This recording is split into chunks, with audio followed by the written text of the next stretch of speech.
Lelaki berumur 50 tahunan itu tampak seperti dikejar-kejar oleh setan menuju ke sebuah ruangan di mana Sandiego menjadikan ruangan yang cukup besar itu sebagai ruangan kerjanya. Begitu lelaki berusia sekitar 50-an itu sampai, dia segera mendorong pintu dan berteriak dengan marah. "Apa maksudmu dengan semua ini, Sandiego?" tanya lelaki itu dengan tatapan berapi-api. "Ramos, kau bisa mengetuk dulu sebelum memasuki ruanganku ini," tegur Sandiego. "Dengan setan seperti MU aku tidak perlu berlaku sopan santun, Sandiego," bentak lelaki yang ternyata adalah Ramos yang dikenal sebagai pelatih Rico. "Hahaha. Tenangkan dulu dirimu, Ramos. Silahkan duduk," kata Sandiego menawarkan Ramos untuk duduk. "Setan, bagaimana aku bisa tenang jika anak dan istriku kau sandra?" bentak Ramos dengan gusar. "Anak istri MU tidak akan diapa-apakan asalkan kau mau memberikan kerja sama untukku," kata Sandiego. "Kau ini benar-benar ular yang suka membelit. Rencana kotor apalagi yang ada dalam otak MU, Sandiego?" tanya Ramos. "Mendekatlah," kata Sandiego kepada Ramos. Setelah Ramos mendekat, Sandiego kini membisikkan apa yang telah dia rencanakan dengan Robin ke telinga Ramos. "Kau Sandiego," kata Ramos sambil menunjuk ke arah wajah Sandiego lalu melanjutkan, "Kau benar-benar licik.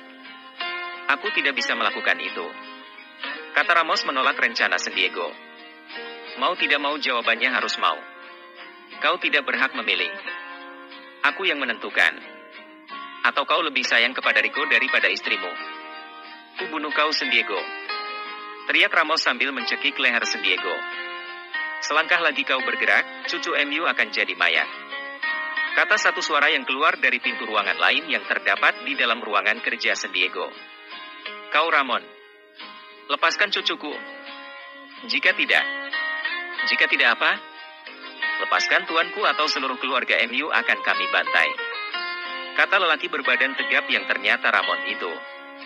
"Sekarang keluar dari ruanganku ini," bentak Sandiego sambil merapikan kerah bajunya. "Sialan kau Sandiego. Keluar kataku. Dan awas kalau sampai Rico mengetahui semua rencana ini. Jika kau masih sayang dengan keluarga MU, ikuti saja aturan yang telah aku tetapkan," kata Sandiego memberikan ancaman. Tidak ada pilihan bagi Ramos. Dia dengan kesal segera melangkah keluar ruangan itu dengan membanting pintu sekuat tenaga. Star Hill. Kejadian demi kejadian saat ini bagai wabah penyakit menimpa Golden University. Dalam 7 hari terakhir, telah ada 2 orang mahasiswa yang nekat bunuh diri terjun dari lantai atas asrama. Selama puluhan tahun semenjak kampus itu didirikan, baru kali ini terjadi hal yang menyangkut soal mahasiswa yang mati bunuh diri. Hal ini jelas sangat memusingkan bagi Pak Robert selaku kepala yayasan. Pak Robert yang ingin mengetahui apa penyebab dari semua ini segera membentuk tim yang terdiri dari beberapa kelompok untuk melakukan penyelidikan. Grup pertama diisi oleh Ryan, Jerry dan Daniel. Grup kedua diisi oleh Ivan, Kevin dan David. Mereka mulai melakukan penyelidikan tentang kasus yang menimpa sebagian besar mahasiswa yang akhir-akhir ini seperti dilanda kemurungan, tidak semangat untuk belajar dan hal-hal aneh lainnya. Namun, sekuat apapun mereka berusaha untuk mencari tahu penyebab dari masalah ini, tidak ada di antara mereka yang mau memberikan kerja sama. Ini yang membuat penyelidikan mereka mentok dan tidak menemukan titik terang. "Bagaimana Ivan? Apakah kau telah menemukan penyebab dari permasalahan ini?" tanya Jerry. "Entahlah Jerry. Aku benar-benar buntu. Dari sekian banyak mahasiswa yang aku selidiki, tidak ada di antara mereka yang bertindak mencurigakan. Mereka sepertinya sangat merahasiakan hal ini," jawab Ivan. "Sama Van. Kami juga mengalami kebuntuan," kata Daniel. "Aku curiga jangan-jangan mereka ini telah mengkonsumsi sesuatu yang terlarang," kata Ryan. "Apa maksudmu Ryan?" tanya Jerry yang tidak mengerti.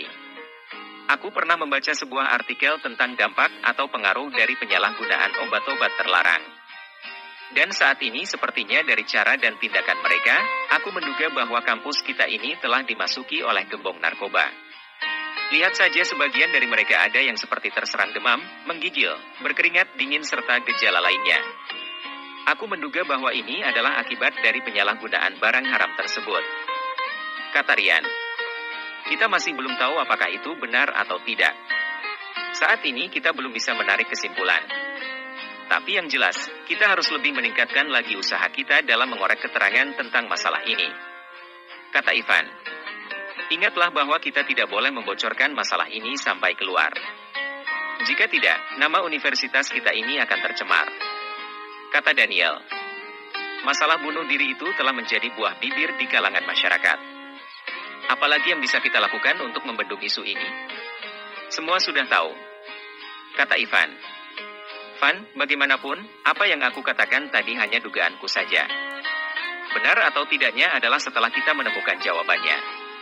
Saat ini yang tersebar di luar sana hanya tentang kasus bunuh diri. Sedangkan untuk penyebabnya, belum ada satupun yang tahu. Kata Rian. Aku hanya ingin kita semua meningkatkan usaha untuk mencari tahu penyebab dari semua ini. Usahakan untuk tidak membocorkannya kepada pihak luar. Jika ada di antara kita yang mendapatkan informasi, segera atur pertemuan dan kita akan membahas lebih lanjut langkah apa yang harus kita ambil. Kata Jerry.